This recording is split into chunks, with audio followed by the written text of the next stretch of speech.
आज मैं आप लोगों के साथ शेयर करूंगी मीठी गुड़ वाली सेवइयों की परफेक्ट रेसिपी, बिल्कुल परफेक्ट मेजरमेंट के साथ। इसे बनाना बहुत ही आसान है और ये सबको बहुत ज़्यादा पसंद होती हैं।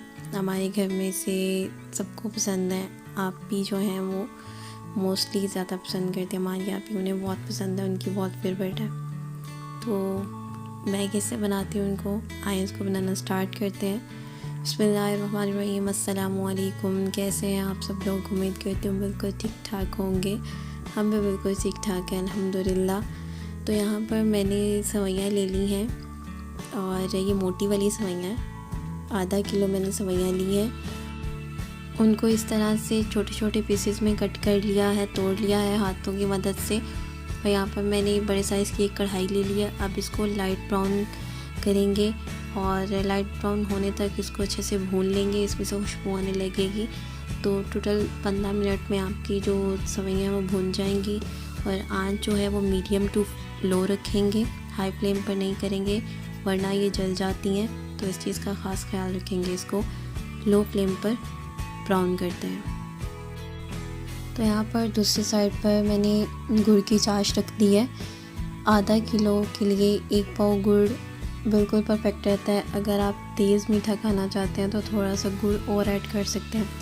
तो गुड़ की चाश में हम थोड़ा सा नमक शामिल करेंगे, 2 चुटकी नमक शामिल करेंगे। नमक जो है ये मीठे की स्वीटनेस को बैलेंस करता है, इन्हेंस करता है, बहुत अच्छा फ्लेवर देता है। और यहाँ पर कुछ बादाम है, उनको इस तरह से कट कर लिया है। अपनी मर्ज़ी से जितना भी चाहे शामिल कर सकते हैं, अदरवाइज़ आप स्किप भी कर सकते हैं, ये ऑप्शनल है। और मैंने इस तरह से कट कर लिए हैं। यहाँ पर मुझे 15 मिनट हो गए हैं सेवइयों को ड्राई रोस्ट करते हुए। और अब हम इसको निकाल लेंगे अलग बर्तन में। और जैसे ही हमारी सेवइयाँ ब्राउन हो जाएंगी, हमने इसी बर्तन में नहीं छोड़ना, क्योंकि ये गर्म होगा और ये जल सकती हैं। इसलिए हम फ़ौरन से इसको दूसरे बर्तन में शामिल कर देंगे और इसको चेक कर लेंगे इसमें कोई पत्थर वगैरह है तो उसको साइड पे कर देंगे।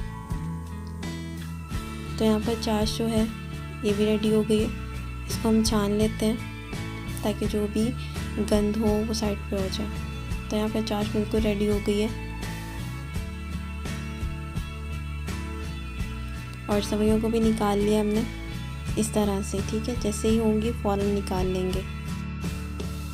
कढ़ाई को फ्लेम के ऊपर रख देंगे और इसमें शामिल करेंगे 5 टेबलस्पून घी।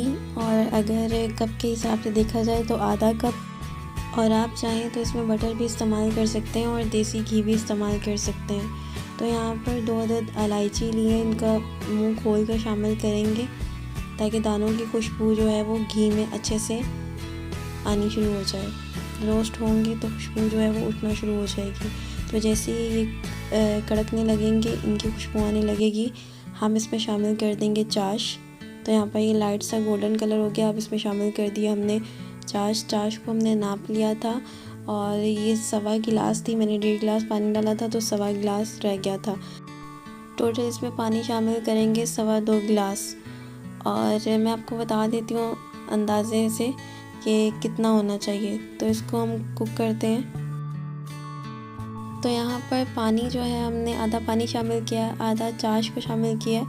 बॉईल होना शुरू हो गया था। तो अब हम इसमें शामिल कर देंगे सेवइयों को और इसको अच्छे से मिक्स कर देंगे। और यहाँ पर कम से कम इतना होना चाहिए पानी कि आपकी सेवइयाँ जो हैं वो अच्छे से इसमें डूब जाएं। पानी 1-1 इंच ऊपर होना चाहिए सेवइयों के, वरना अगर कम होगा तो भी खड़ी खड़ी रहेंगी और अगर ज़्यादा हो जाएगा तो वो बिल्कुल मिक्स हो जाएंगी, खिली खिली नहीं बनेंगी। तो यहाँ पर जैसे पानी ड्राई होगा तो हम इसको लगा देंगे दम पर। तो यहाँ पर आप देख सकते हैं पानी जो है ये ड्राई हो गया है। कढ़ाई को रख लिया तवे के ऊपर और यहाँ पर मैंने किशमिश, बादाम और गरी, इनको धोकर अच्छे से इस तरह से कट कर लिया है। गरी और किशमिश को मैंने पानी में भिगो दिया था कुछ देर के लिए। और यहाँ पर दम देने से पहले हम इसमें शामिल करेंगे दूध की मलाई। ये ऑप्शनल है, आप चाहें तो इसमें शामिल करें, अदरवाइज़ आप स्किप भी कर सकते हैं। तो इसको अच्छे से मिक्स कर देंगे। हमें बहुत अच्छी लगती है इसलिए मैं ज़रूर शामिल करती हूँ। और आप भी बना रही हैं, उनको बहुत ज़्यादा पसंद है। तो यहाँ पर वही बना रही हैं, मैं उनके पास थी, बस उनको गाइड कर रही थी।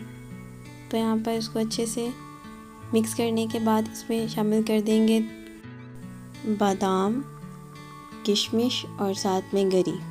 तो इसको लगा देंगे दम पर, और दम पर लगाने के लिए हम एक रुमाल को गीला करेंगे और इसको फैला देंगे कढ़ाई के ऊपर सारी साइडों पर, और ऊपर से लगा देंगे ढक्कन और इसको दम पर लगा देंगे। तो यहाँ पर दम पर लगा दिया था 20 मिनट के लिए, और सवैयाँ बिल्कुल तैयार हैं। और आप देख सकते हैं माशाल्लाह से इनकी लुक किस तरह से खिली खिली हैं। तो यहाँ पर ऊपर से स्प्रिंकल करेंगे थोड़े से बादाम। तो लीजिए यहाँ पर बिल्कुल तैयार है मीठी गुड़ वाली मज़ेदार सवैयाँ। हमारी आपने बहुत ही मज़े की बनाई थी, बहुत मज़े की बनाई थी, हम सबको बहुत ज़्यादा पसंद आई थी। तो आप भी इस रेसिपी को ज़रूर ट्राई कीजिएगा, इंशाल्लाह आपको भी पसंद आएंगी। और पसंद आए मेरी रेसिपी तो अपना फीडबैक मेरे साथ लाजमी शेयर कीजिएगा। मिलते हैं नेक्स्ट वीडियो में, अपना बहुत सारा ख्याल रखिएगा, मुझे दुआ में याद रखिएगा। तब तक के लिए अल्लाह हाफ़िज़, बाय बाय।